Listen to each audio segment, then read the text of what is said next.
जय हिंद dear friends, welcome to your channel let's learn NCERT. Friends, आज हम पढ़ेंगे class 8th NCERT text book chapter number 1 crop production and management का part 4। Friends, हमने पिछले पार्ट में एग्रीकल्चरल प्रैक्टिसेस को देखा, जिसमें से हमने 2 पॉइंट्स तक कवर कर लिया है और थर्ड पॉइंट हमने अभी कंटिन्यू किया था, जिसमें हमने मैन्योर वाले पार्ट तक कवर कर लिया। आज हमें पढ़ना है फर्टिलाइजर वाला पार्ट। ठीक है friends, so let's start lecture. Okay, हमने मैन्योर के बारे में देखा कि मैन्योर क्या होता है। मैन्योर एक ऑर्गेनिक जो है फर्टिलाइजर है, जिसको किस चीज़ से बनाया जाता है, जिसको डिकम्पोज करके, एनिमल और प्लांट्स को डिकम्पोज करके मैन्योर को बनाया जाता है। ठीक है, आज हम पढ़ेंगे फर्टिलाइजर को कैसे, मतलब फर्टिलाइजर क्या होता है और उसके बारे में हम पढ़ेंगे। ठीक है, टेक अ मूंग और ग्राम सीड एंड जर्मिनेट देम। ठीक है, आपको क्या करना है, मूंग और ग्राम सीड, मूंग होता है ना, मूंग और दाल दोनों क्या है, एक दलहन की फसल है। ठीक है, पल्सेस हैं, इन दोनों को आपको क्या करना है, जर्मिनेट करना है। ठीक है, select 3 equal size seedlings, take 3 empty glasses और similar vessels, mark them ABC। ठीक है, आपको क्या करना है, लेना है ग्राम और मूंग को, और उसको इक्वल साइड के बीच को लेना है ना, और उसको क्या करना है, इक्वल वेजल्स में, मतलब जो आपने पॉट लिया हो वो बराबर हो, और उनको आप मार्क कर लीजिए ताकि आपको पता रहे कि कौन सा क्या है, ABC करके मार्क कर लीजिए। ठीक है, two glass a add little amount of soil mixed with little cow dung manure. ठीक है, आपको ग्लास नंबर 1 में क्या करना है, थोड़ा सा सॉयल डालना है और काउ डंग डालना है ना। Add a little amount of soil mixed with little cow dung. ठीक है, और ये क्या हो गया, मैन्योर हो गया, क्योंकि हमने क्या पढ़ा है, मैन्योर क्या होता है, एक ऑर्गेनिक फर्टिलाइजर होता है। अब हम चलते हैं, देखते हैं कि जो पार्ट बी है उसमें क्या करना है। In glass B put the same amount of soil mixed with a little urea. ठीक है, और जो ग्लास बी है, ठीक है, उसमें क्या करना है, आपको उतना ही अमाउंट में क्या करना है, सॉयल लेना है और उसमें क्या डालना है, यूरिया डालना है। ओके, और जो ग्लास सी है उसमें क्या करना है, आपको केवल और केवल सॉइल डालना है और उसके अलावा एडिशनल आपको कुछ भी नहीं डालना है ना।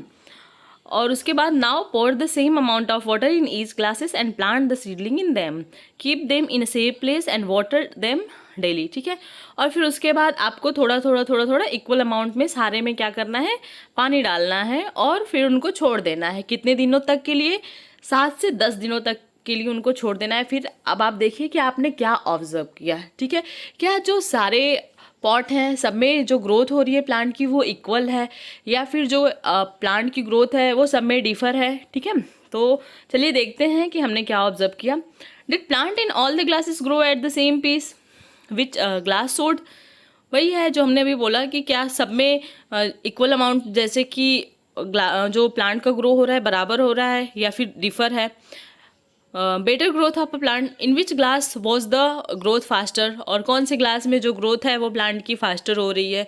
ठीक है, okay, so fertiliser are a chemical which are rich in a particular nutrients. ठीक है, फर्टिलाइजर क्या होते हैं, एक केमिकल्स होते हैं जो जिनके पास जो न्यूट्रिएंट्स है, पर्टिकुलर न्यूट्रिएंट्स का वो क्या रहते हैं, बहुत ज़्यादा ही रिच होते हैं। ठीक है, मतलब उनके में न्यूट्रिएंट्स की जो क्वांटिटी है वो ज़्यादा होती है, किसके अंदर, फर्टिलाइजर के अंदर, रेदर देन मैन्योर, है ना। How are they different from manure, fertiliser कैसे डिफरेंट होते हैं मैन्योर, हम बाद में लिस्ट देखेंगे, एक साइड फर्टिलाइजर और एक साइड मैन्योर। ठीक है, इन दोनों के बीच में हम डिफ्रेंशिएट करेंगे, है ना, कि क्या दोनों में डिफ्रेंशिएशन होता है। Fertiliser are produce in factory, some example of fertiliser are urea, ammonia, sulphate, super phosphate, potash, nitrogen, phosphorus, potassium etcetera. ठीक है, ऑब्वियस सी बात है, फर्टिलाइजर को कहाँ प्रिपेयर किया जाता है, फर्टिलाइजर को तो हम घर में नहीं प्रिपेयर करते हैं ना, फर्टिलाइजर को कहाँ प्रिपेयर किया जाता है, फैक्ट्री में प्रिपेयर किया जाता है। और मैन्योर को घर में व्यक्ति आराम से कर सकता है, पिट्स करके, मतलब गड्ढे खोद के और उसमें काऊ डंग वगैरह डाल के, और उनको क्या किया जाता है, रोटन फॉर्म में छोड़ दिया जाता है, और डिकम्पोज हो जाने के बाद वो किस चीज़ का रूप ले लेते हैं, मैन्योर का रूप ले लेते हैं। ठीक है, लेकिन फर्टिलाइज़र जो होता है वो उसको फैक्ट्री में प्रिपेयर किया जाता है।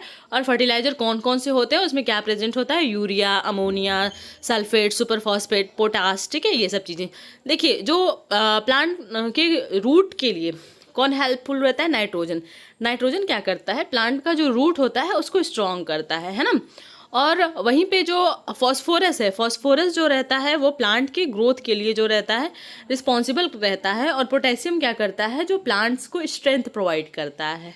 ठीक है, इसीलिए जो एनपीके होता है वो बहुत ही इंपॉर्टेंट रोल प्ले करता है किसी भी प्लांट के ग्रोथ के लिए। ठीक है, चलिए हम आगे देखते हैं अभी।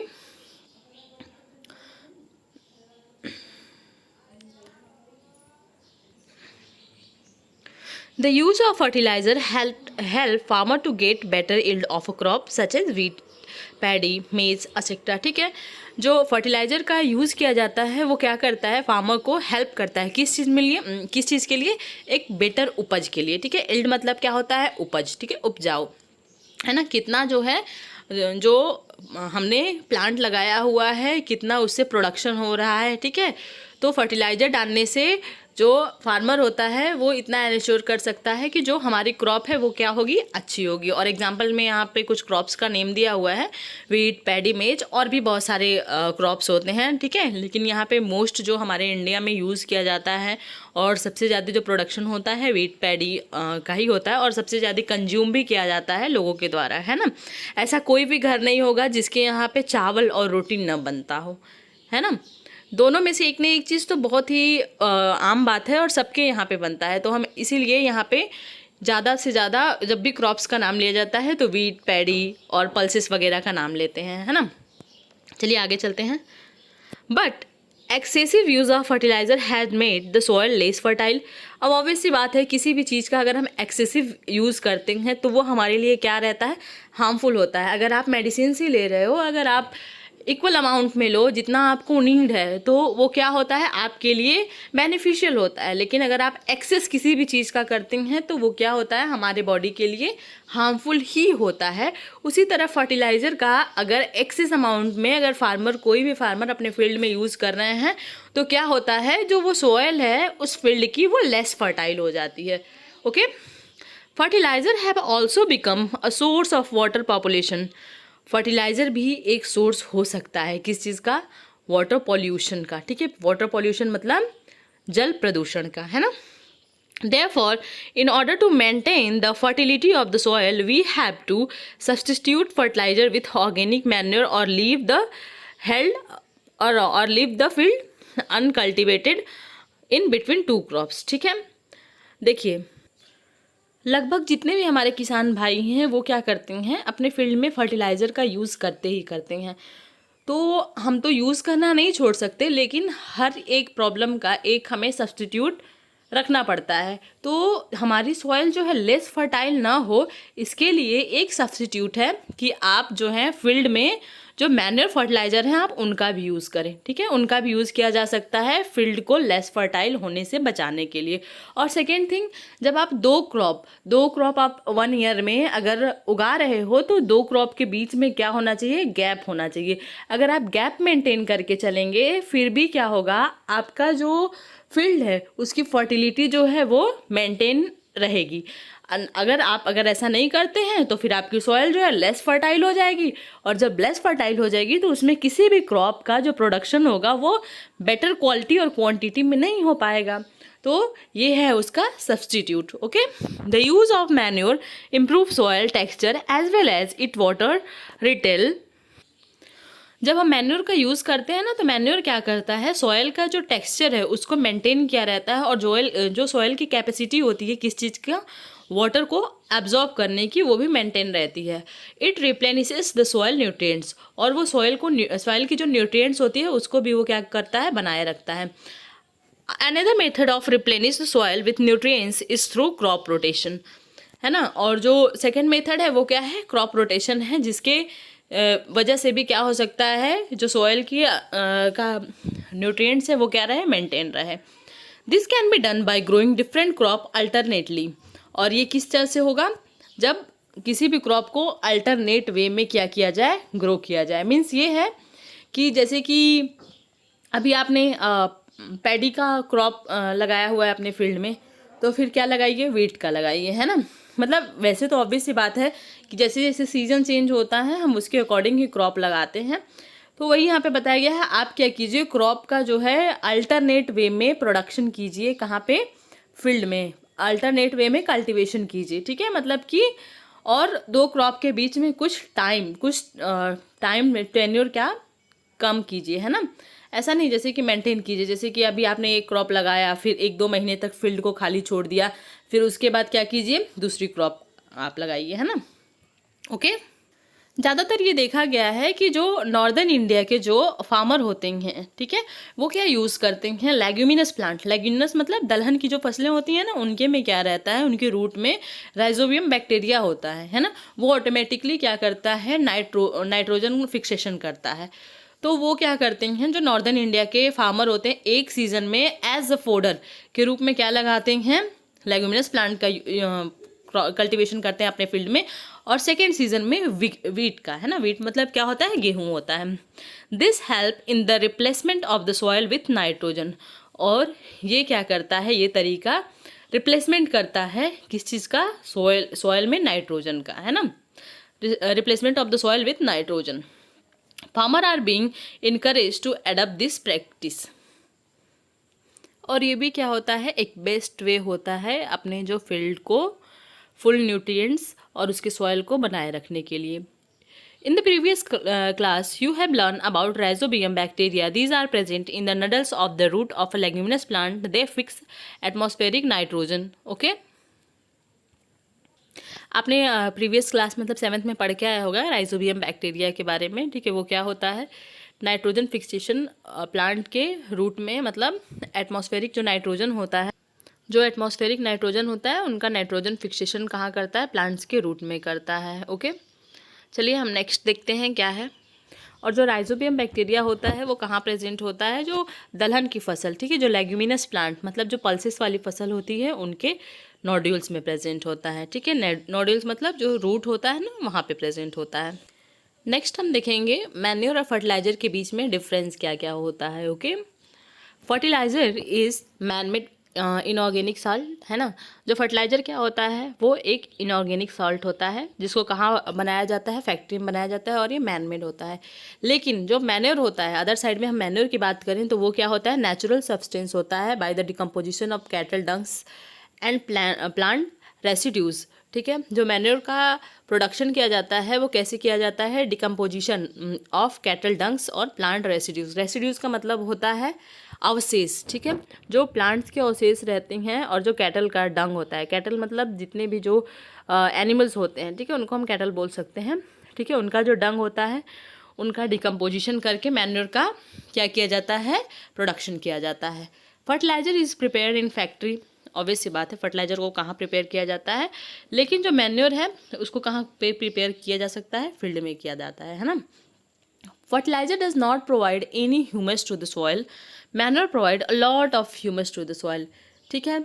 जो फर्टिलाइजर होता है वो प्लांट को किसी भी काइंड का जो है ह्यूमस नहीं प्रोवाइड करता है, लेकिन जो फर्टिलाइजर होता है वो किसी भी प्लांट को किसी भी काइंड का ह्यूमस नहीं प्रोवाइड करता है। Rather than one side manure है, वो क्या करता है, ह्यूमस प्रोवाइड करता है सॉइल को। Okay, fertiliser are very rich in plant nutrients like nitrogen, phosphorus and potassium. जो फर्टिलाइजर होता है वो बहुत ही रिच होता है, किस चीज़ के लिए, जो न्यूट्रिएंट्स होते हैं जो नेसेसरी होते हैं प्लांट के लिए, कौन कौन से, नाइट्रोजन, फॉस्फोरस और potassium. Manure is relatively less rich in plants nutrients. और वहीं सेकेंड साइड में बात करें तो जो मैन्योर होता है वो फर्टिलाइज़र की अपेक्षा में क्या होता है, थोड़ा कम न्यूट्रिएंट्स होता है उसके अंदर, है ना। ओके, हमने जो टेबल 1.1 है उसमें हमने फर्टिलाइजर और मैन्योर के बीच में डिफ्रेंसिएशन किया।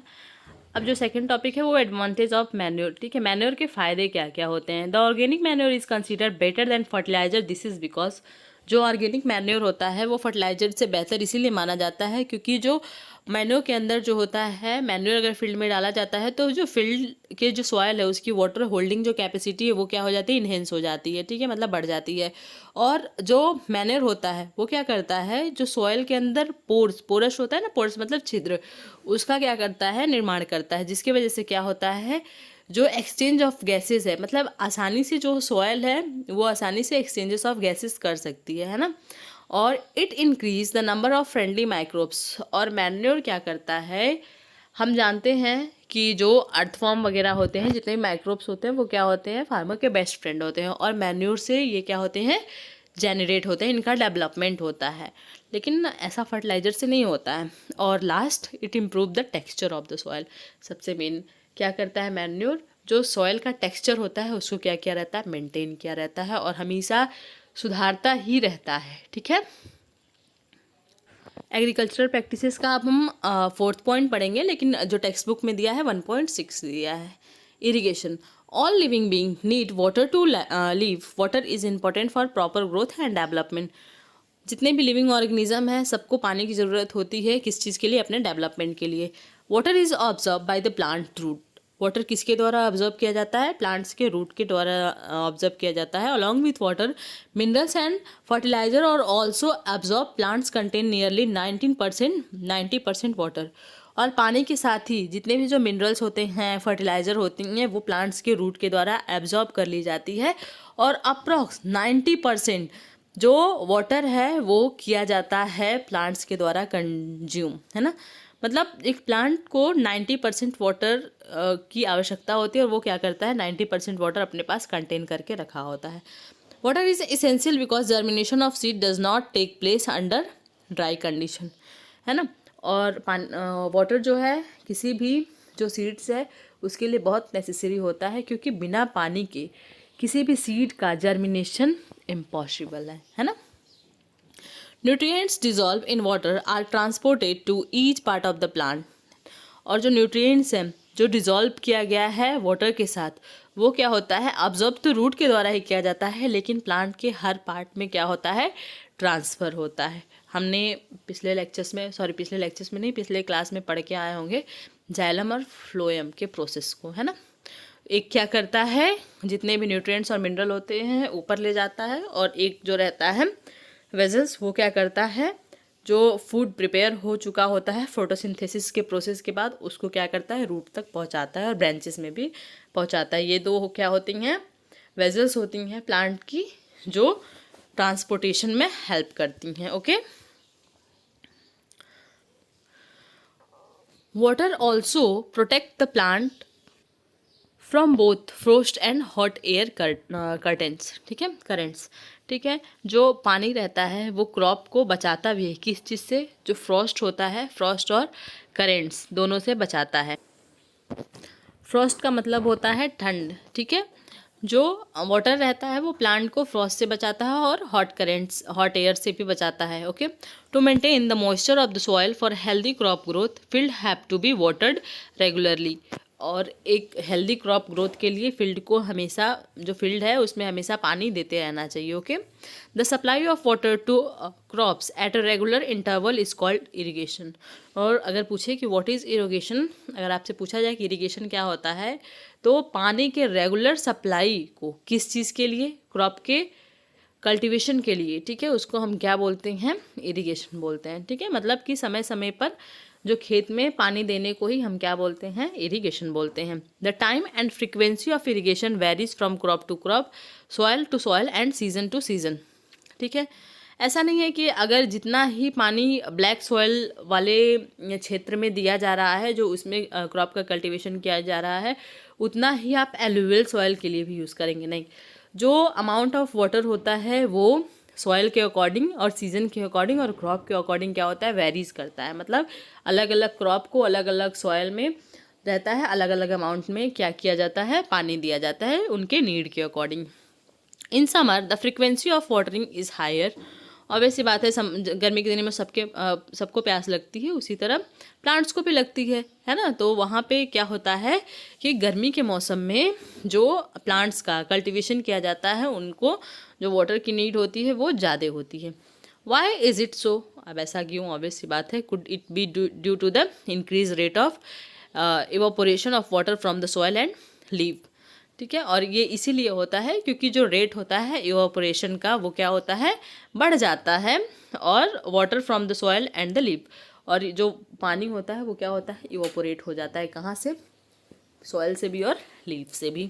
ओके, ये भाई साहब हैं, ये इनका जो पिछले साल का क्रॉप हो गया था वो सूख गया था, और इसीलिए बहुत ज़्यादा वरी हैं, और इस साल बहुत ही ज़्यादा सिंसियर हैं अपने क्रॉप को वाटरिंग करने में, है ना। मतलब टाइम टू टाइम ये पानी दे रहे हैं अपने पौधों को।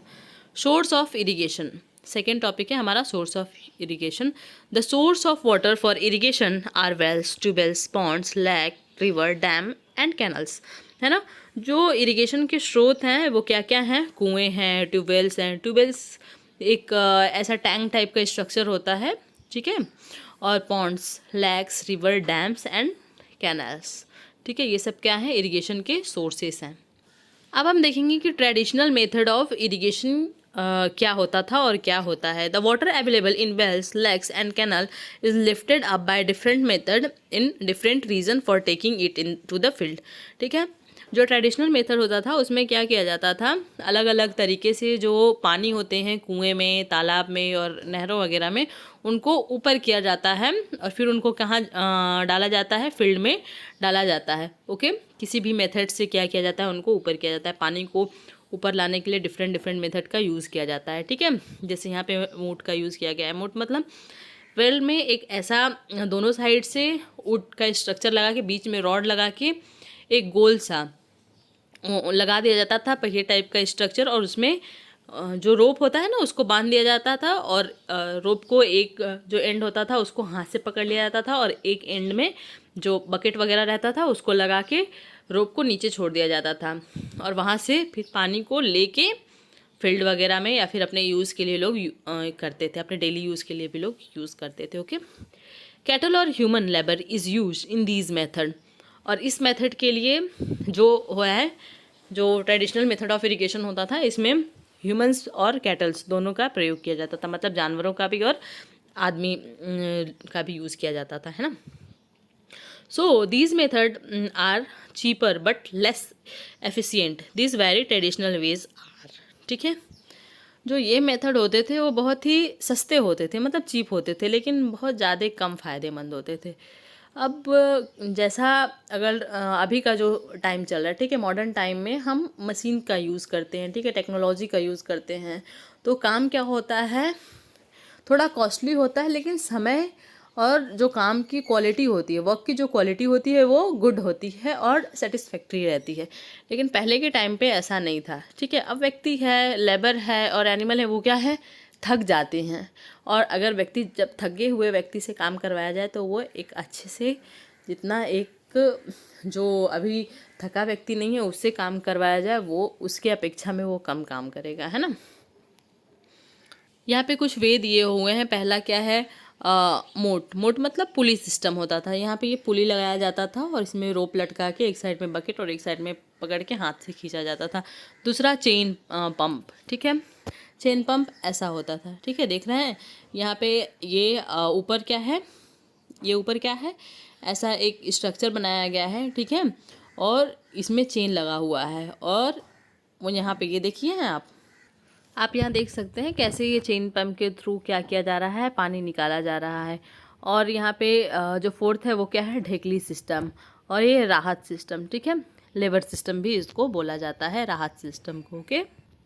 Pumps are commonly use for lifting water, diesel, biogas, electricity and solar energy is use to run this pump, है ना। जो पंप्स का कॉमन यूज़ किस लिए किया जाता है, पानी को लिफ्ट करने के लिए, लिफ्ट मतलब कि नीचे से ऊपर लाने के लिए, ठीक है। और diesel, biogas, electricity and solar energy का प्रयोग किया जाता है किस चीज़ के लिए, पंप को चलाने के लिए, ठीक है। मॉडर्न मेथड ऑफ इरिगेशन, अभी हमने क्या देखा, ट्रेडिशनल मेथड देखा इरिगेशन का, और अब हम देखेंगे क्या है मॉडर्न मेथड इरिगेशन का। ओके फ्रेंड्स, अब हम समझेंगे कि मॉडर्न मेथड ऑफ जो इरिगेशन होता है वो क्या होता है। इसमें जो है बहुत इसके भी टाइप होते हैं। जैसे हमने ट्रेडिशनल मेथड के टाइप देखे थे, जैसे मूठ हो गया, राहत हो गया, चैन पंप, ढेकली, ये सब क्या है, जैसे हमने ट्रेडिशनल मेथड के पढ़े थे, ठीक है। उसी तरह क्या होता है, मॉडर्न मेथड के भी बहुत सारे टाइप होते हैं, जैसे स्प्रिंकलर सिस्टम होता है, ड्रिप सिस्टम होता है ना। ये सब क्या है, ये सब मॉडर्न मेथड के टाइप हैं, किस तरीके से इरिगेशन किया जाता है, ओके। सबसे पहले हम देखेंगे स्प्रिंकलर मेथड के बारे में। Modern method of irrigation help us to use water economically, the main method use for as follow, है ना। जो मॉडर्न मेथड होता है इरिगेशन का, इससे हमें यह पता रहता है और यह फ़ायदा रहता है कि हम इसको इकोनॉमिकली, मतलब जितना हमें ज़रूरत है हम उसके अनुसार इसको यूज़ कर सकते हैं।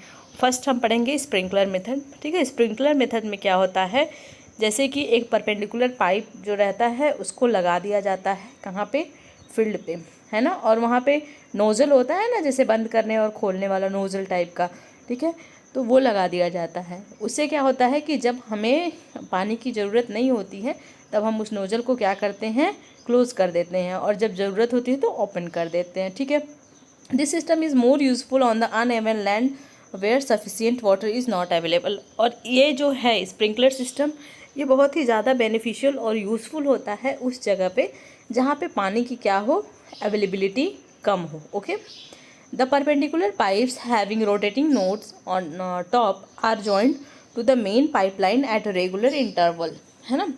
क्या होता है कि एक परपेंडिकुलर पाइप विथ नोजल के साथ एक परपेंडिकुलर पाइप जो मेन पाइपलाइन रहती है ना, उसके साथ क्या कर दिया जाता है, लगा दिया जाता है। और when water is allowed to flow through the main pipe under pressure with the help of a pump, it escapes from the rotating nozzle. और जब क्या होता है, जब पानी की आवश्यकता होती है तो नोजल को क्या कर दिया जाता है, ओपन किया जाता है, रोटेट कर दिया जाता है, जिससे क्या होता है, आसानी से पानी पहुंच जाता है अपने डेस्टिनेशन तक, मतलब जहाँ तक उसको पहुँचाना है। It gets sprinkled on the crop as if it is raining. Sprinkler is very useful for lawns, coffees, plantation and several other crops. और फिर वो पानी क्या है, आसानी से फील्ड में चला जाता है इन द फॉर्मेट ऑफ, जैसे पानी की जब बारिश होती है तो फुहारे आते हैं ना, उस प्रकार से। और ये जैसे बहुत ज़्यादा बेनिफिशियल रहता है किस चीज़ के लिए, कॉफ़ी का प्लांटेशन करने के लिए और अदर जो क्रॉप्स होती हैं उनका प्लांटेशन करने के लिए। सेकेंड हम पढ़ेंगे ड्रिप सिस्टम क्या होता है। In this system the water fall drop by drop directly near the root.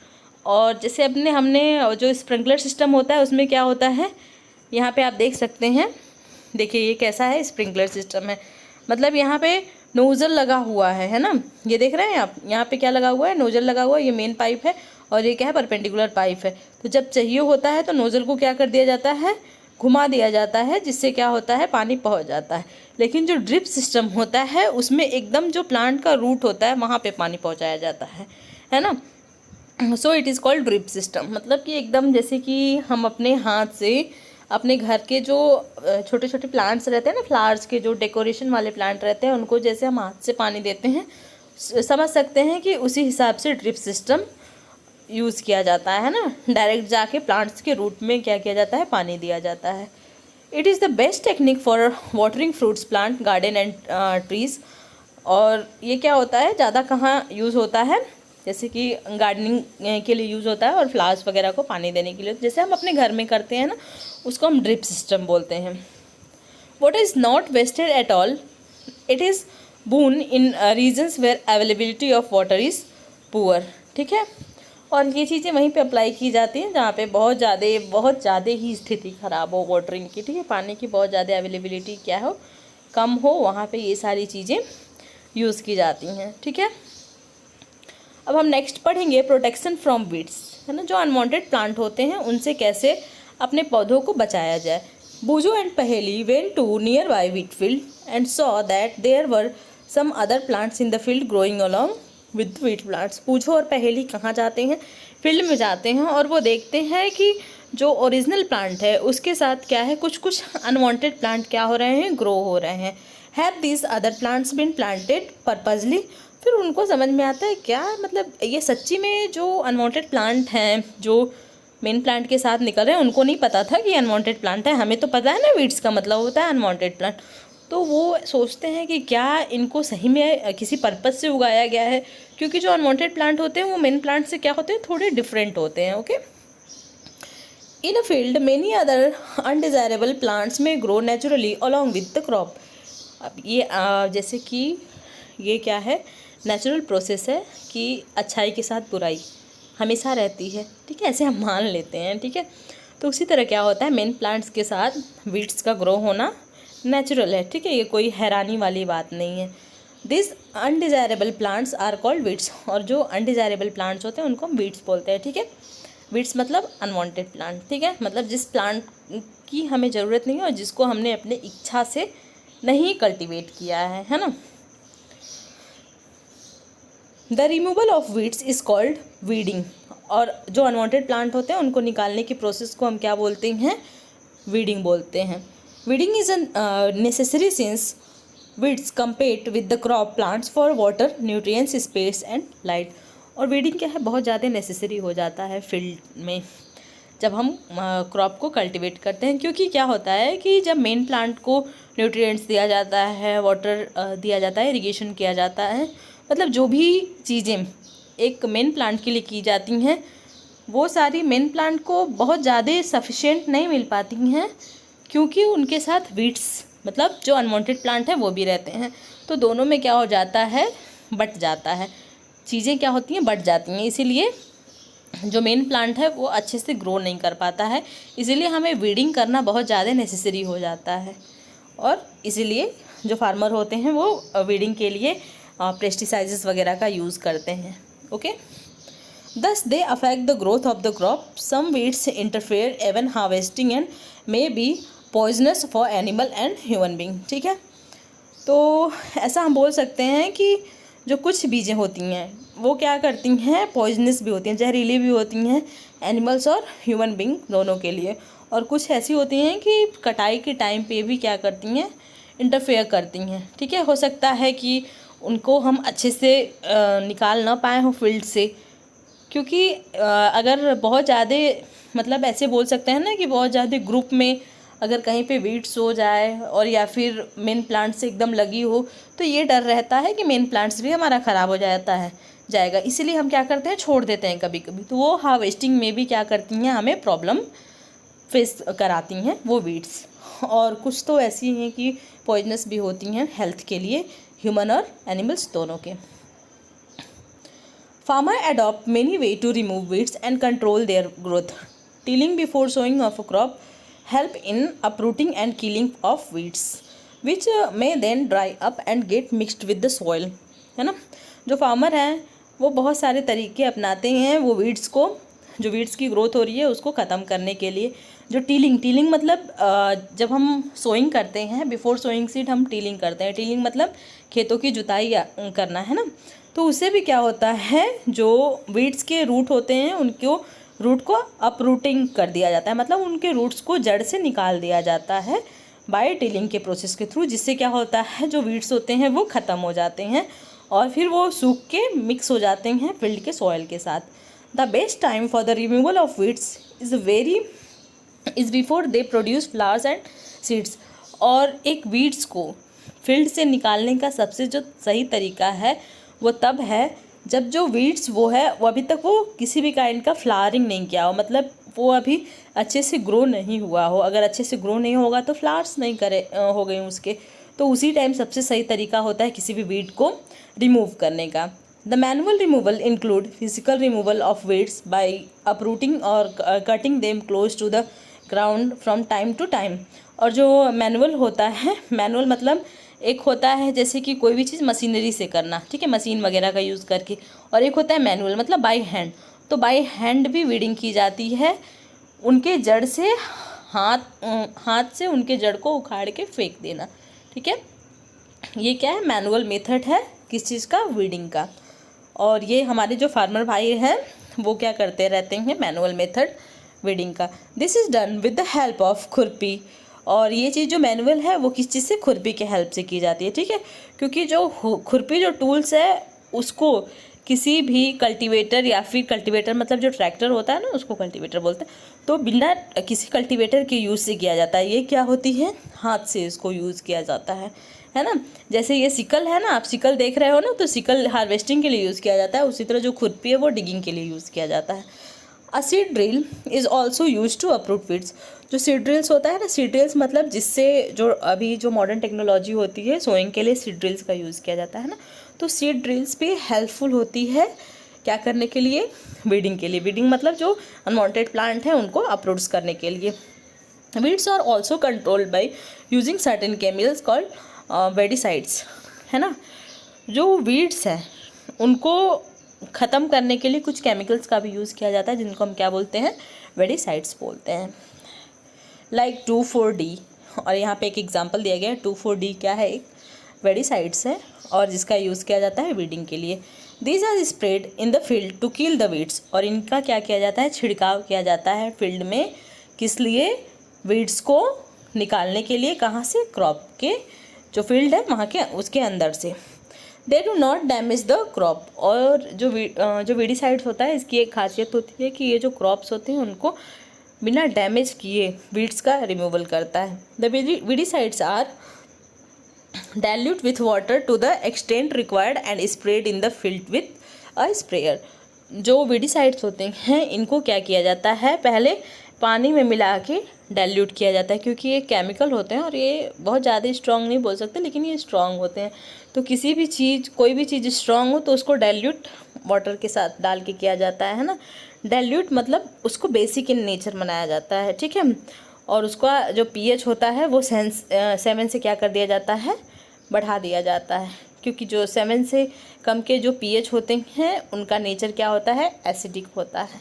और डाइल्यूट वो हो जाएगा तब हम क्या करते हैं, उसको फील्ड में स्प्रे कर देते हैं। किस चीज़ के यूज़ से, बहुत सारे मार्केट में आते हैं स्प्रे करने के लिए टूल्स, उससे हम क्या करते हैं, स्प्रे करते हैं। ओके,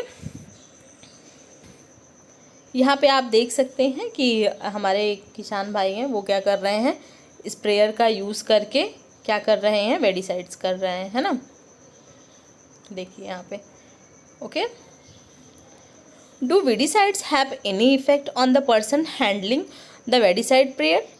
क्या जो वेडीसाइड्स होते हैं उनके कोई भी जो होता है, सो यहाँ पे जो पहली का क्वेश्चन है कि क्या जो वेडीसाइड्स होते हैं जिनका यूज़ रीडिंग के लिए किया जाता है वो जो व्यक्ति कर रहा होता है उसके लिए क्या हार्मफुल होते हैं। तो ओके, हम देखते हैं। As already mentioned the weedicides are spread during the vegetative growth of weeds before flowering and seed formation. हम जैसा कि पहले ही पढ़ चुके हैं कि जो weedicides होता है उसका हम यूज़ कब करते हैं, जब वेजिटेटिव ग्रोथ के लिए जो प्लांट हो वो रेडी होने से बिफोर, ठीक है, यूज़ करते हैं, ठीक है। मतलब वेजिटेटिव ग्रोथ में ही हम यूज़ करते हैं किसका, weedicides का। इस टाइम क्या होता है कि जो वीड्स होते हैं उनको फील्ड से निकालने में बहुत आसानी होती है, और जब वो फ्लावर का ग्रोथ हो जाता है प्लांट में तो थोड़ा मुश्किल होती है। And seed formation, spraying of weedicide may affect the health of a farmer, so they should use this chemical very carefully. This should cover their nose and mouth with a piece of cloth during spraying of these chemical। ठीक है, तो weedicides के दौरान में भी जो weedicide हैं वो फार्मर के लिए क्या हो सकती हैं, हार्मफुल हो सकती हैं। इसीलिए एक फार्मर को या फिर किसी भी व्यक्ति को अगर वो weedicide करता है फील्ड में तो उसको ग्लव्स वगैरह और मास्क वगैरह यूज़ करके ही करना चाहिए, क्योंकि ऑब्वियस सी बात है वो केमिकल है। अगर हम उसको वीड्स को किल करने के लिए यूज़ कर रहे हैं तो मान लीजिए हम ऐसा समझ सकते हैं कि वीड्स जो है वो हमसे तो वीक ही होगी ना, बहुत मतलब वीक तो होगी, ऑब्वियस सी बात है। तो जब वो उसको मार रहा है तो मे बी वो हमारी स्किन के लिए क्या हो सकती है, हार्मफुल हो सकती है ना, जो weedicides है। तो इसीलिए हमें पहले से ही सावधानी बरतनी चाहिए और ये सारी चीज़ें का यूज़ करना चाहिए, किस लिए, before weediciding in the field, ठीक है। कौन सी चीज़ों का, जैसे ग्लव्स हो गया, मास्क हो गया, इन सारी चीज़ों का। अब हमारा एग्रीकल्चरल प्रैक्टिसेस का 6 पॉइंट है हार्वेस्टिंग। इसके बाद क्या है लास्ट पॉइंट, स्टोरेज। ओके, तो सबसे पहले हम पढ़ते हैं हार्वेस्टिंग के बारे में। हार्वेस्टिंग होता क्या है, हार्वेस्टिंग मतलब जब प्लांट होता है उसकी जो कटाई होती है जब वो राइप हो जाता है, मतलब पौधे के पकने के बाद जो उसकी कटाई होती है उसको हम क्या बोलते हैं, हार्वेस्टिंग बोलते हैं, ठीक है। Harvesting of crop is an important task. अब क्रॉप को हार्वेस्ट करना क्या होता है, बहुत ही बड़ा टास्क होता है। The cutting of crop after it is mature is called harvesting. जब क्रॉप मैच्योर हो जाती है, जब उसको कट किया जाता है तो उसको हम क्या बोलते हैं, हार्वेस्टिंग बोलते हैं। In harvesting crops are pulled out और cut close to the ground. It usually take 3 to 4 months for cereals crop to mature, है ना। तो जो सीरियल्स क्रॉप मतलब क्या होते हैं, जो दानेदार फसलें होती हैं, है ना, उनको हम क्या बोलते हैं, सीरियल्स क्रॉप बोलते हैं। तो लगभग 3 से 4 महीने लग जाते हैं सीरियल्स क्रॉप को मैच्योर होने में। मतलब 3 से 4 महीने उनके सोइंग के बाद क्या होती है, 3 से 4 महीने बाद क्या होती है, हार्वेस्टिंग होती है, ऐसा समझ सकते हैं। Harvesting in our country is either done manually by sickle और by a machine called harvester, ठीक है। हमारे देश में जो हार्वेस्टिंग वो दो तरीके से की जाती है, या तो हार्वेस्टर का यूज़ करके। हार्वेस्टर क्या है, एक कैसा मेथड है, हार्वेस्टर जो है वो एक जो है टेक्निकल मेथड है, और जो मैनुअल मेथड है वो क्या है, सिकल का यूज़ करके क्या करते हैं, हार्वेस्टिंग करते हैं हमारे कंट्री में लोग। In the harvested crop the grain seeds need to be separated. जो हार्वेस्टेड क्रॉप होते हैं, ठीक है, उनको फिर सेपरेट किया जाता है। जो ग्रेन सीड होते हैं उनको सिर्फ फिर सेपरेट किया जाता है फ्रॉम द चाफ, ठीक है। अब जो चाफ होता है वो क्या होता है, देखिए जैसे हम बोलते हैं ना, हमारे आम बोलचाल की भाषा में बोलते हैं गेहूं की बालियां, मतलब जो पूरा एक स्ट्रिक लाइक स्ट्रक्चर होता है और ऊपर वाला जो पार्ट होता है, ठीक है, उसके अंदर क्या होती हैं, ग्रेन होती हैं, है ना। तो जो नीचे वाला पार्ट होता है और जितना जो पुआल वगैरह होता है, मतलब जिसका यूज़ किस लिए किया जाता है, जो कैटल होते हैं ना, उनको खाने के लिए यूज़ किया जाता है, तो वो सारे को हम क्या बोल सकते हैं, चाप बोल सकते हैं, ठीक है। This process is called threshing. और जब जो चैफ होता है उससे किस चीज़ को बाहर निकाला जाता है, ग्रेन्स को, उस प्रोसेस को क्या बोलते हैं, थ्रेशरिंग बोलते हैं। This is carried out with the help of machine called combine, which is an fact of harvester as well as thresher। और जिस मशीन से किया जाता है उसको हम बोल सकते हैं थ्रेशर बोल सकते हैं, ठीक है। या फिर हार्वेस्टर के साथ ही वो मशीन क्या होती है, कंबाइन होती हैं।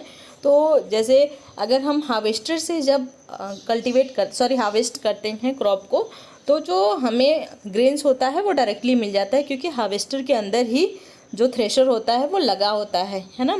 तो वो ऑटोमेटिकली जो ये होता है ना चेफ, इसको क्या कर देता है, अलग कर देता है, okay. After harvesting some time stuffs are left in the field which are burned by farmer, ठीक है। हार्वेस्टिंग के बाद जो स्टफ होते हैं, जो स्टफ्स होते हैं वो क्या रहते हैं, खेत में रह जाते हैं, है ना। स्टफ मतलब जो एक्स्ट्रा मटेरियल जो होता है ग्रेन्स के अलावा, ठीक है, वो सारे क्या रह जाते हैं, खेत में रह जाते हैं, जो फार्मर के द्वारा क्या कर दिए जाते हैं, जला दिए जाते हैं। पहेली इज़ वरीड, और ये जान के पहेली को क्या होता है, थोड़ा सा वो चिंतित होती है। सी नोज दैट इट कज पॉल्यूशन, क्योंकि उसको पता है कि ये क्या करेगा, एयर पॉल्यूशन करेगा, है ना। क्योंकि जब किसी भी चीज़ को जलाया जाता है तो क्या निकलता है, धुआं निकलता है, और धुआं से क्या होगा, जो एसेस होते हैं उनसे क्या होता है, पॉल्यूशन होता है। It may also catch fire and damage the crop laying in the field, और ये भी हो सकता है कि जो अगल बगल की फसलें हैं, है ना, सपोज कीजिए आपके जो फील्ड है, ठीक है, आपका फील्ड का हार्वेस्टिंग हो गया, लेकिन अगल बगल हो सकता है फसलें लगी हुई हों, और जब आप क्या करते हैं, अपने खेत की जो स्टब्स हैं उनको जलाते हैं, तो मे बी जो आग है वो दूसरे खेत में जा सकती है, तो इससे क्या हो जाएगा, आपके बगल वाले का नुकसान हो जाएगा। और ऐसा बहुत नॉर्मल है, ठीक है, ऐसा हो जाता है ना। बट ये चीज़ें क्या हैं, गलत हैं, इसीलिए हमें नहीं करना चाहिए। Farmer with a small holding of land do the separation of grain and chaff by winnowing. और वो फार्मर जिनके क्या होते हैं, जिनकी फील्ड क्या होती है, छोटी होती है, जिनकी ज़मीन छोटी होती है, वो विनोइंग के थ्रू क्या करते हैं, जो चैफ होता है उसको अलग करते हैं, कहाँ से, ग्रेन्स से, ठीक है। आप यहाँ देख सकते हैं, ये है विनोइंग, ठीक है। विनोइंग भी जो होता है वो एक मशीन ही होता है, लेकिन ये छोटी मशीन होती है, ठीक है। You have already studied in class 7, आपने क्लास 7 में, ठीक है, विनोइंग के बारे में आपने क्लास 7 में ऑलरेडी पढ़ चुका है। आप पढ़ेंगे हार्वेस्ट फेस्टिवल्स के बारे में। After 3 or 4 months of a hard work there come the day of the harvest, ठीक है। 3 से 4 महीने कड़ी मेहनत के बाद क्या आता है, हार्वेस्ट डे आता है। The strength the sight of a golden field of a standing crop laden with grain fill the heart of a farmer with joy and sense of a well-being. The efforts of the past season have borne fruits, and it is time to relax and enjoy a little. The period of harvest is thus of great joy and happiness in all parts of India. Men and women celebrate it with great enthusiasm. Special festivals associated with the harvest season are Pongal, Baisakhi, Holi, Diwali, Navanya and Bihu. ठीक है। हमारे country में जब फसल की harvesting हो जाती है तो हमारे जो फार्मर भाई हैं वो क्या होते हैं, बहुत ज़्यादा खुश हो जाते हैं, क्योंकि 3 से 4 महीने वो बहुत ही कड़ी मेहनत करते हैं। फिर उसके बाद उनके मेहनत का फल उन्हें अपने फील्ड में दिखाई देता है। उसके बाद वो कटाई करते हैं, फिर अपने ग्रेन्स को घर लाते हैं, कुछ मार्केट में सेल करते हैं। तो ये चीज़ें क्या होती हैं, उनको बहुत ही खुशी देती हैं, है ना, क्योंकि उनको लगता है कि हमारी मेहनत जो है सफल हुई। तो इससे क्या होता है, हमारे उसी टाइम हमारे कंट्री में अलग अलग जो राज्य हैं वहाँ पे अलग अलग फेस्टिवल सेलिब्रेट किए जाते हैं हार्वेस्टिंग के टाइम, जैसे कि होली, दिवाली, ठीक है, नवान्या, पोंगल, बिहू, ठीक है, ये सारे फेस्टिवल सेलिब्रेट किए जाते हैं। तो ये सारे फेस्टिवल कौन से सीज़न कब सेलिब्रेट किए जाते हैं और इनको क्या कहा जाता है, हार्वेस्ट फेस्टिवल कहा जाता है। ओके, अगर आप स्टेट पीसीएस वगैरह की प्रिपरेशन कर रहे हो तो ये क्वेश्चन बन सकता है कि हमारे कंट्री में हार्वेस्ट फेस्टिवल कौन से फेस्टिवल को कहा जाता है, उसमें ऑप्शन रहेगा और फिर आपको उसमें सही ऑप्शन को फाइंड आउट करना रहेगा। ओके, अब चलते हैं हम लास्ट एग्रीकल्चरल प्रैक्टिसेस को देखेंगे, वो है storage. Okay, storage of produce is an important task. अब जो स्टोरेज होता है वो बहुत ही बड़ा टास्क होता है। If the harvested grains are to be kept for a long time they should be safe from moisture, insects, rat and micro organism. ठीक है, जो हार्वेस्टेड हैं अगर उनको लॉन्ग टाइम तक क्या करना है, बचा के रखना है सेफली, तो उनको किस किस चीज़ों से बचाना पड़ेगा, कीड़ों से, ठीक है, चूहों से, नमी से, ठीक है, इन सारी चीज़ों से उनको क्या करना पड़ेगा, माइक्रो ऑर्गेनिज्म से बचा के रखना पड़ेगा। हार्वेस्टेड ग्रेन हैव मॉइस्चर, और जो हार्वेस्टेड ग्रेन्स होते हैं उनके अंदर क्या रहता है, ऑलरेडी मॉइस्चर रहता है। तो इसके लिए क्या किया जाता है, उनको थोड़ा बहुत धूप भी दिखाया जाता है। Okay, if freshly harvested grains seeds are stored without drying they may get spoiled or attacked by organism making them unfit for use of for germination। ठीक है, अगर जो अभी जो नए नए हार्वेस्टेड ग्रेन्स होते हैं अगर आप तुरंत स्टोर कर दोगे उसको, तो वो क्या हो जाएगा, बाद में खाने योग्य नहीं बचेगा, वो ख़राब हो जाएगा। ओके, इसीलिए बिफोर स्टोरेज जो क्रॉप होते हैं उनको जो ग्रेन होते हैं उनको क्या किया जाता है, सुखाया जाता है। ठीक है, आपको समझ में आ रहा है अंतर सीड्स, क्रॉप और ग्रेन्स के बारे में। ठीक है, जब हम उनको सो कर रहे हैं, खेत में सोइंग कर रहे हैं, तब हम उनका प्रोनाउंसिएशन सीड कर रहे हैं। जब वो ग्रो हो जा रहे हैं, ठीक है, फिर उनको हम क्रॉप बोल रहे हैं। लेकिन जब हम उनको हार्वेस्ट करके घर ला रहे हैं, जब उनके जो स्टब्स वगैरह हैं उनको अलग करने के बाद, तब हम उनको क्या बोल रहे हैं, ग्रेन्स बोल रहे हैं। ये तीनों चीज़ें एक ही का नाम है, लेकिन ये अलग अलग प्रोसेस है। ठीक है, ओके, चलिए हम फिर आगे पढ़ते हैं।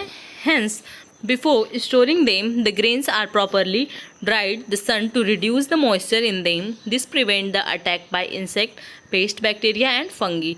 इसीलिए क्या होता है कि स्टोरेज से पहले जो ग्रेन्स होते हैं उनको सुखाया जाता है, कहाँ पे, सनलाइट के कांटेक्ट में, है ना, सनलाइट के अंडर क्या किया जाता है, सुखाया जाता है, ताकि जो बैक्टीरिया होते हैं, फंगी होते हैं, उनके अटैक से जो सीड हो वो क्या हो सके, बच सके।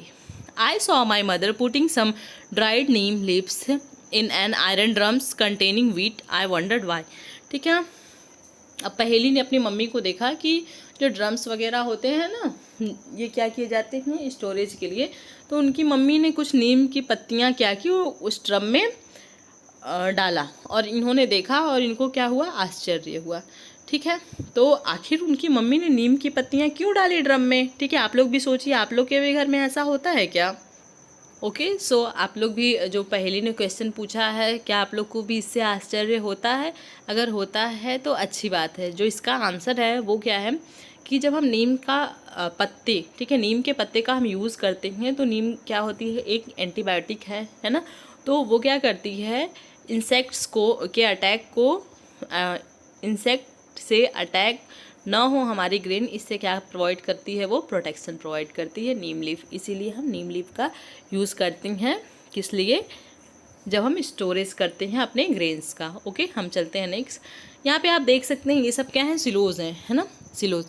सिलोज का मतलब होता है, ये सिलोज का यूज़ किया जाता है किस लिए, किसी भी चीज़ के स्टोरेज के लिए। ओके, तो यहाँ पे जो ग्रेन्स की स्टोरेज है वो कहाँ पे किए जाते हैं, सिलोज में किए जाते हैं, ठीक है, या फिर गोडाउन होते हैं बड़े बड़े, उस पर भी किए जाते हैं। ओके, और जो ये होती हैं ना, ये क्या होती हैं, इनको बोलते हैं इनको बोलते हैं गन्नी, ठीक है। गन्नी मतलब जो बड़े बड़े जो ऐसे बोल सकते हैं जो पैकेट्स होते हैं जिसमें हम क्या करते हैं, ग्रेन को स्टोर करते हैं, उनको हम क्या बोलते हैं, गुन्निया बोलते हैं। ओके, चलिए हम आगे देखते हैं। Farmer store grain in jute bags और metallic bins, however large scale storage of grains is done in silos and granaries to protect them from pest like rat and insect, ठीक है। जो फार्मर होते हैं वो ग्रेन को कहाँ पे पैक करते हैं, जूट बैग्स में पैक करते हैं, ठीक है। और जो इनका या फिर मेटालिक बीन्स में करते हैं पैक। जो सिलोज होता है वो क्या होता है, मेटालिक होता है। However large scale storage of grain is done in silos and granaries to protect them from pest. और लेकिन ऐसा क्या होता है कि अगर बहुत बड़े पैमाने पे हमें ग्रेन्स का स्टोरेज करना हो तो जो फार्मर भाई होते हैं वो सिलोज या फिर ग्रैनरीज का यूज़ करते हैं। वहाँ पे क्या होता है, प्रोटेक्शन मिलता है जो ग्रेन्स होते हैं उनको रैट्स वगैरह और इंसेक्ट से। And dried neem leaves are use for storing food grains at home. और जो ड्राई नीम लिप्स होता है उसको घरेलू यूज़ में लिया जाता है जब हम स्टोरिंग करते हैं किस चीज़ का, ग्रेन्स का, ताकि जो इंसेक्ट वगैरह हैं वो किसी भी तरह से जो ग्रेन्स हैं उनको हार्म न कर पाएँ। In a big godowns, specific chemical treatments and required to protect them from pests and microorganism, ठीक है। अब जो बड़ा गोडाउन होता है वहाँ पे नीड होती है एक बड़े लेवल केमिकल ट्रीटमेंट की जो क्या कर सके, प्रोटेक्ट कर सके जो सीड्स हैं, जो ग्रेन्स हैं, उनको माइक्रो ऑर्गेनिज्म से। ओके, चलिए हम आगे देखते हैं। फूड फ्रॉम एनिमल्स हमारा नेक्स्ट टॉपिक है, फूड फ्रॉम एनिमल्स। चलिए हम पढ़ते हैं। Make the following table in your notebook and complete it. यहाँ पे क्या है, जैसे मिल्क हमें कहाँ से आता है, काउ बोफेलोज, ठीक है, सी गोट, सी केमिकल, ठीक है। ये चीज़ें आपको अपने क्या करनी है, जो बुक कॉपी है उसमें ये चीज़ें कंप्लीट करनी है। ओके, और बहुत सारे जो फूड्स के नेम लिखने हैं और आपको ये फाइंड आउट करना है कि जो उनका सोर्स है वो कहाँ से है, ठीक है, कहाँ से ये चीज़ों का ओरिजिन हुआ है। ओके, चलिए हम आगे देखते हैं। After completing this table you must have seen that like plants animals also provide us with different kind of food, ठीक है। जब आप इसको कंप्लीट कर लेंगे तो फिर आप इसको ऑब्जर्व कीजिएगा कि जैसे प्लांट से हमें अलग अलग प्लांट से अलग अलग तरह की चीज़ें मिलती हैं, उसी तरह जो एनिमल होते हैं वो भी बहुत सारा फूड मटेरियल क्या प्रोवाइड करते हैं। Many people living in the coastal area consume fish as a major part of their diet, ठीक है। बहुत लोग ऐसे हैं जो कहाँ रहते हैं, कोस्टल एरिया में, और उनका जो मुख्य डाइट रहता है वो क्या होता है, फिश रहता है, ठीक है। In the previous classes you have learn about the food that we obtain from plant. और आपने पहले क्लासेस में देखा होगा कि कौन कौन से जो फूड हैं वो प्लांट से आते हैं, ठीक है। कौन कौन से नहीं बोल सकते, आपने पिछले लेक्चर्स में, पिछले क्लासेस में देखा होगा कि कौन कौन से जो फ्रूट्स हैं वो प्लांट से, कौन कौन से प्लांट से आते हैं, ठीक है। We have just seen that the process of crop production involve a number of steps like selection of seeds, sowing, etc. Similarly, animals reared at home or in farms have to be provided with proper food, shelter and care. When this is done on a large scale, it is called animal husbandry, ठीक है। जैसे हमने cultivation करने से पहले बहुत सारे process को फॉलो किया, ठीक है। पहले हमने सिलेक्शन ऑफ सीड किया कि कौन से सीड्स जो हैं हमें अपने किस लिए फील्ड के लिए यूज़ करने हैं, फिर उनकी अच्छी से सोइंग की फील्ड में, फिर इरिगेशन किया, फर्टिलाइज़र मैन्योर का यूज़ किया, ठीक है, फिर वेडिसाइड्स का यूज़ किया, फिर अच्छे से हार्वेस्टिंग किया, फिर उसके बाद स्टोरेज किया। तो इतने स्टेप में हमने प्रॉपर क्या किया, आपने क्रॉप को कल्टीवेट किया, ठीक है। और फिर हमने उसके बाद एक फेस्टिवल भी सेलिब्रेट किया, है ना। तो वो सब क्या है, एक एग्रीकल्चरल प्रैक्टिसेस के पार्ट ही हैं, हम ऐसा समझ सकते हैं, ठीक है। तो इससे किसी प्रकार जब हम किसी भी एनिमल को क्या करते हैं, कंज्यूम करते हैं, ठीक है, तो इसके लिए भी बहुत सारे प्रोसेस होते हैं, ठीक है। जब हम किसी एनिमल को मतलब जो यूज़ करते हैं खाने के लिए, जैसे चिकन वगैरह, मटन वगैरह जो लोग खाते हैं, ठीक है, जो लोग क्या बोलते हैं नॉनवेज वगैरह खाते हैं, तो इसके लिए भी क्या होता है, प्रॉपर केयर और उनको प्रॉपर डिसिप्लिन में एनिमल को रखा जाता है। तो इन सारी चीज़ों को जब लार्ज स्केल पे किया जाता है तो उसको हम एनिमल हस्बेंड्री बोलते हैं। Okay, fish is good for health, we get cod liver oil from fish, ठीक है, which is rich in vitamin D. ठीक है, यहाँ पे एक फैक्ट दिया हुआ है, क्या दिया हुआ है फिश के बारे में। ठीक है, फिश क्या होता है, जो फिश होती है वो हेल्थ के लिए बहुत ही अच्छी होती है और उससे क्या मिलता है, विटामिन डी मिलता है। विटामिन डी कहाँ से मिलता है, we get cod liver oil from fish. तो जो फिश होता है वहाँ से क्या मिलता है, कॉड लीवर ऑयल मिलता है। और जो कॉड लीवर ऑयल होता है वो कौन सा उसके अंदर विटामिन रहता है, वो विटामिन डी होता है। ठीक है, यहाँ पे चैप्टर्स के कुछ कीवर्ड्स दिए हुए हैं। ठीक है, आप इनको सेल्फ स्टडी कर लीजिएगा।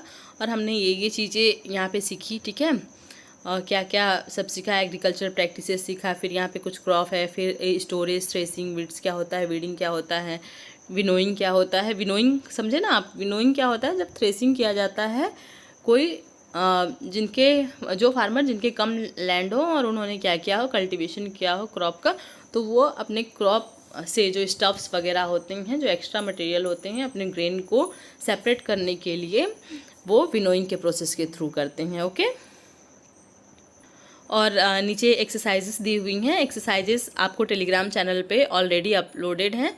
ठीक है, आप वहाँ से जाके क्या करके डाउनलोड करके कर सकते हैं। ठीक है, एक्सरसाइजेस के अलावा बहुत सारे एक्स्ट्रा क्वेश्चंस भी वहाँ पे प्रोवाइडेड हैं, आप जाके वहाँ से ईजिली देख सकते हैं। ओके, इस चैप्टर से रिलेटेड जितने भी पॉसिबल क्वेश्चंस हैं वहाँ पे सब आपको मिल जाएंगे। आपको टेंशन लेने की ज़रूरत नहीं है। अगर आपको कोई क्वेरी है, ठीक है, किसी भी काइंड का इशू है और अगर किसी भी टाइप का, तो आप प्लीज़ कमेंट सेक्शन में बताएं। मैं नेक्स्ट जो लेक्चर होगा नेक्स्ट चैप्टर में और अच्छे से इम्प्रूवमेंट करने की कोशिश करूँगी। Okay friends, and one thing also friends, अगर आपको जो मेरे द्वारा एफर्ट्स लगाया गया है अगर वो आपको लगता है कि बेनिफिशियल है, then please like, share and subscribe the channel. Okay, take care friends and keep studying. Bye, जय हिंद। फिर मिलेंगे नेक्स्ट लेक्चर में।